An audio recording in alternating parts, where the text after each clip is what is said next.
In terms of the sequence that we've established for this filming, I am supposed to talk about anthropology in Eastern Indonesia, and you could label that in Leiden terms as an ethnographic field of study. But I have studied Eastern Indonesia from various dimensions, not just the Leiden approach. So let me just begin by talking about Harvest of the Palm, which is my first book. And what I would say is that it represents some of the material that was never in my thesis, but only part of it, because it includes a lot of other things that I only came to know about Roti when I began to go deeper and deeper into the Dutch archives. So there is primarily an environmental component, and that's why it's subtitled Ecological Change in Eastern Indonesia. And it's could be said, and some people have said it's an early classic in environmental anthropology, which I suppose in some ways it focuses on the environment, but I'm taking in a historical perspective, which goes back to at least the time of the arrival of the Dutch. And the Dutch, you cannot understand an environment without also understanding that incredibly important human component that has made a difference. So one of the just an example. The Rotanese, it's actually an important example. The Rotanese are sheep herders, which is very unusual because the goat is certainly the traditional animal on Roti, but the sheep has been adopted. But the sheep, the species of sheep that is adopted is the long, the fat-tailed variety of sheep that the Dutch brought. So one of the things that the Dutch gave to Roti was sheep, and you don't find sheep anywhere except among the Rotanese. Fine. The interesting thing, and some of this isn't fully worked out in the book, but that species of sheep came not directly from Holland, but from South Africa. And in South Africa, it acquired a virus, probably they suspect from the wildebeest or some other grazing animal. And it not only did it arrive on Roti, but it also brought that virus. It's a symptomless carrier of the virus. However, that virus is deadly to cattle, especially to Bali cattle. And so you have another element in this strange history. You have the Rotanese transferring and being transferred by the Dutch to form a bulwark around the town of Kupang. That has been happening from the time the Dutch arrived, but it happened in a very large number of populations being moved to Timor. to protect the Dutch, to form a bulwark, but they brought their sheep. And where they brought their sheep, they killed the cattle that some of the Timorese were depending on. So it isn't a simple, it was an ecological replacement. It wasn't necessarily even, there wasn't any physical changes. I mean, there was no war. There were altercations and other things, but it was more a process of moving the sheep that did the damage. So this is all of these things are embedded in this thing I wrote, and it also goes into a great deal about the history of Roti and Savu, which have slightly different trajectories. So it's really a bundle of things. But when you look at the lontar, it's all based, it goes into great deal on how the lontar is fitted into the Rotinese economy, and how even the syrup and the dregs from the cooking syrup are fed to the pigs and to chickens. So it's actually, it's a food not just for humans, but for animals. It's another way of recycling the product of this syrup. So you have all of these elements in it. But when you then look at these economies, they're very specialized, and they are not found elsewhere in Eastern Indonesia. You don't have these dry coral reef type soils. You don't have the conditions. However, as in this book, and at the end of the book, I make comparisons of these borassus palm centered societies. And I look elsewhere and I make the comparison, and because I'm always making comparisons, I make the comparisons with South India. And I've since gone on and written other papers. In fact, one paper just appeared in a large collection of essays published in Thailand, looking at these borassus economies as alternate systems of livelihood in different parts of Southeast Asia. Very important in parts of Cambodia, parts of Thailand, certainly very important in Myanmar. So we have India, Myanmar, we have Cambodia and Thailand, and we have the island of Madura, which figures in Harvest of Palm, but is very, very important. So again, the comparison, the point of comparison in that book is not so much to Eastern Indonesia as to a wide area from India to Timor. All right.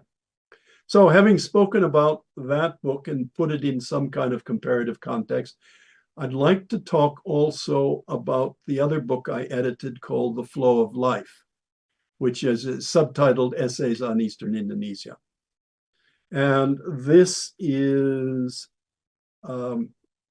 initially has to be seen within the context of the Leiden School of ethnographic comparison, because Eastern Indonesia was viewed first by J.C.G. de Yasselin de Jong, Patrick de Yasselin de Jong's uncle, and then by his most important student, F.A.E. van Wouden, as an area to understand what they called ancient Indonesian society.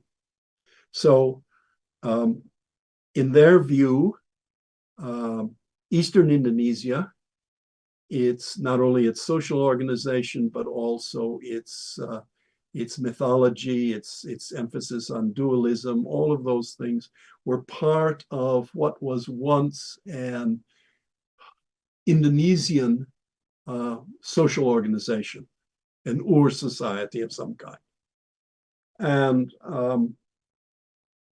it's in that context that you have to understand that The Flow of Life looks at a great variety. I had tried to get as many contributors as I could who were working on Eastern Indonesia at the time to make a contribution. They didn't make it necessarily on exactly on what we might have wanted, but they all contributed, or as most of them contributed.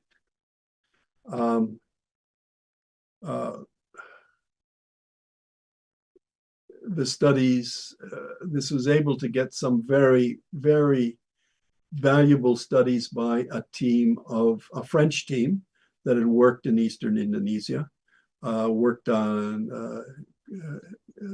Claudine Friberg, and well, anyway, there was a whole French component in it, and I think very, very important component to this. So we were bringing the Anglo-Saxon world and the French world together, but in a coherent way. But what you see there is a very different argument. The argument is, as I say, a move perhaps from models, the models that the Leiden School had, to the use of metaphor, understanding these societies in terms of their metaphoric frameworks, their linguistic metaphoric frameworks. And its attempt to, if you want to say, its attempt to shift away from an imagined ancient society or remnants of ancient society, and see each of these societies in Eastern Indonesia, or the ones considered in the books, as ongoing, current, not as relics, but as ongoing, current, understandable social systems. Now, if I may make the point, in the Needham model that I was trained in, there are certain societies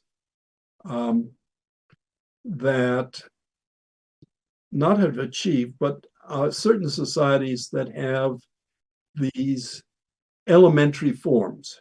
Again, following also from Lévi-Strauss, there are, if you have prescriptive, asymmetric prescriptive alliance and symmetric prescriptive alliance, those are the two possible forms, restricted and generalized in Lévi-Strauss's terms.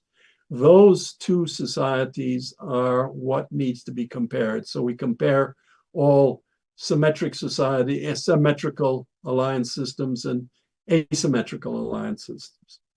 When you look in Eastern Indonesia, these societies, and they exist, there are societies that follow very closely what would be called the Needham model, or not very closely, they follow the Needham model.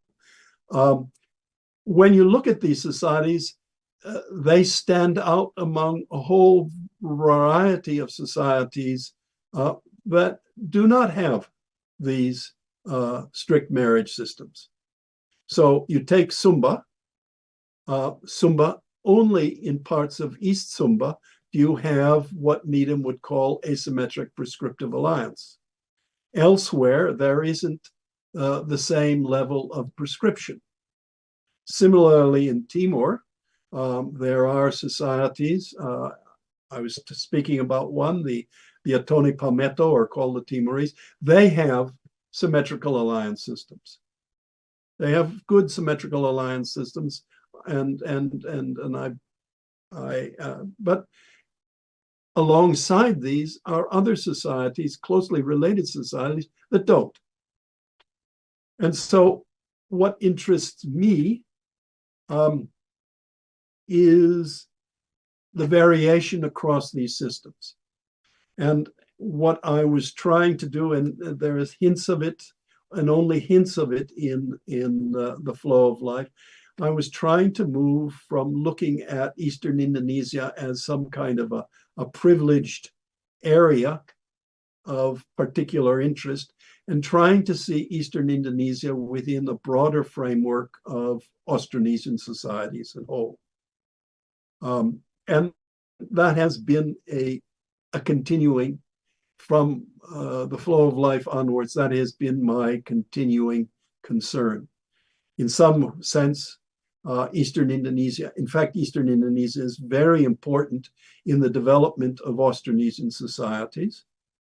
The development, not as a remnant, but as the development of Austronesian societies. As I have edged forward in my interpretation, I've been working for the last 10, 15 years just on Austronesian societies. And I'm afraid I've come up with just the opposite of what Lévi-Strauss says in his elementary structures. Because in my view, the Austronesian societies as they come in Taiwan and through much of Western Austronesia, that includes the Philippines, those societies are what we call bilateral or cognatic. And it's only as these societies or as the Austronesians moved into Eastern Indonesia, where they confronted other societies, non-Austronesian societies, that the systems change and they become lineal. So instead of going from lineal to cognatic, or from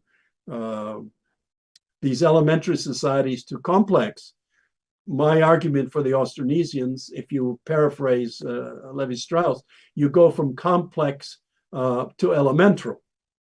It's the reverse. These are cognatic societies that become lineal, and as they go into the Pacific, they're lineal.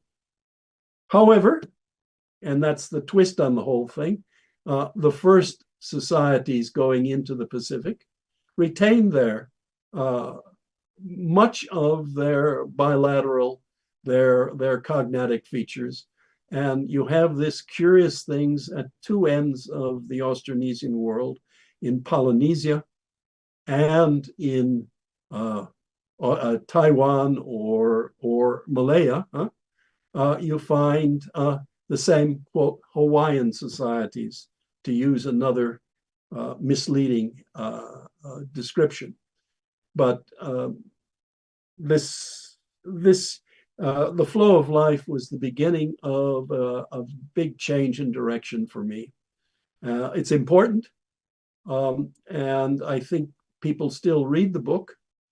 There's a lot of value in it, and if there's anyone that's worth reading, I would recommend reading Needham's article, where he tries, and it's the only place in his corpus of work, where he tries to consider the variation that occurs on Sumba. That was a noble effort. I think it's a very important effort. It's very worthwhile reading. I would recommend that essay more than my essay. But my essay was on dual organizations, and I tried to show how you can have something that looks like reciprocal marriage, but without any categorical prescription. But they're different. There's a whole range of interesting papers in that. But let me stop here and say there's more to be said about Eastern Indonesia, but I'll stop there.